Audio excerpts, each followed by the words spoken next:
आज हमारी सबसे बड़ी समस्या है कि नकारात्मक व्यक्तियों के बीच में रहकर भजन कैसे करें।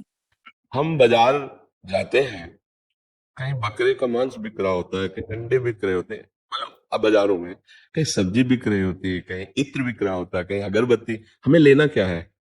अगर हमें अगरबत्ती लेनी है तो हम उस गली से गुजरते हुए जाएंगे, हमें कोई प्रभाव नहीं पड़ेगा, क्योंकि मेरा लक्ष्य है कि आगे इत्र की दुकान, मुझे इत्र लेना है। तो हम पूरी बाजार को बंद नहीं करवा देंगे कि मैं इत्र पसंद करता हूं तो पूरी बाजार में ताला लग जाना चाहिए तब मैं इत्र लेने जाऊंगा। ऐसा नहीं होता है। ऐसे ही हमारे मित्र हैं, हमारा परिवार है, हमारा सब राष्ट्र है, विश्व है, सब अपने अपने स्वभाव में विचर रहे हैं। हम किसी को रोकेंगे नहीं। ये थोड़ी कि भक्त का स्वरूप है तो ऐसे करके और सब घृणा करना, नफरत नहीं। यार मित्रों के बीच में उसी टेबल में बैठे, वो अपना वो अपना वो अपना, और हम अपने स्वरूप में। सच्चे भक्त का स्वरूप यही है। लंका में जहां राक्षसी प्रवृत्ति, वहां भी विष्णु जी ने भक्ति की ना। लंका निश्चर निकर निवासा, वहां हनुमान जी सोच रहे हैं यहाँ कहां सज्जन करवासा, यहाँ भगवान को भक्त कैसे हो सकता है जो आप घोर तांडव तमोगुण राक्षसी प्रवृत्ति का। तो वो बात हमारे हृदय में बहुत जोर की लगी कि हमको अपना जीवन सुरक्षित रखना है, और ऐसों के बीच में रहकर अगर हम भजन कर लिए तो हमें कोई भ्रष्ट नहीं करेगा। हमें दोष दर्शन क्यों? भाई, आप जा रहे हो इत्र खरीदने तो आपकी वो पसंद है, और वो अपना वो खरीद रहे हो, उसकी पसंद है। हम बाजार नहीं बंद करवा देंगे, सबकी पसंद मेरी ही पसंद होनी चाहिए, ऐसा कैसे हो सकता है? हम खस का पसंद करते हैं, कोई केवड़ा पसंद करता है भाई। अब हम कैसे कह देंगे हमें दोस्त दर्शन हो रहा है, तुम केवड़ा क्यों ले रहे हो क्योंकि खस मुझे पसंद है? ये तो हमें लगता है मूर्खता होगी, नहीं होगी। हाँ, अब हमारा कोई मित्र है और हमसे पूछे कि आपको क्या पसंद है, तो हम उनको बता सकते हैं कि ये जो आप करते हैं मेरी पसंद के खिलाफ, अगर आप मेरे दोस्त हो ये बंद कर दो यार, तब कह सकते हैं। नहीं तो नहीं, मैं उसकी रुचि में रुचि नहीं मिलाऊंगा, पर मैं उसकी नफरत और घृणा में नहीं करूंगा। जो साधुता है, जो भक्त है, वो ये शिक्षा देता है अंदर से कि ऐसा नहीं।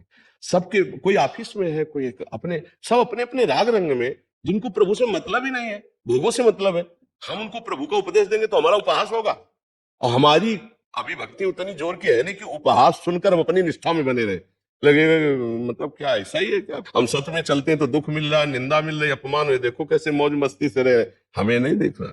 ये बाजार है, अलग अलग खोपड़ी है, अलग अलग स्वभाव, अलग अलग भगवान लीलाएं। हमको नहीं करना गलत, किसी को रोकना भी नहीं है।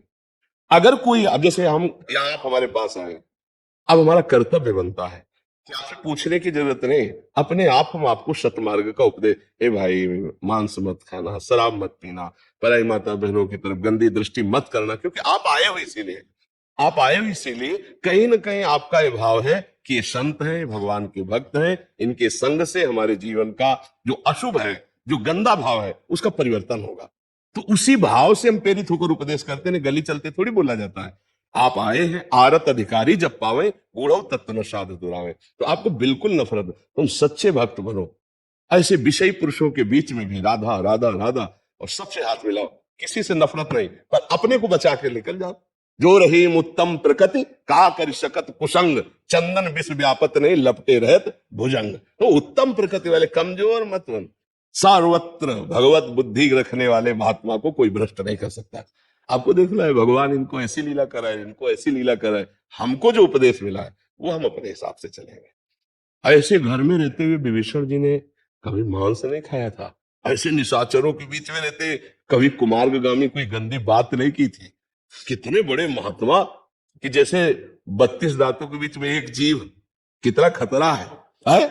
और ऐसे बीच में जिम दसनन मोह जीव बिचारी, ऐसी जगह भजन कर लिया तो बहुत अच्छे गृहस्थ भक्त बनोगे यदि ऐसों के बीच में भजन कर लो। ना तुम्हें प्रभावित होना है और ना घृणा करना है।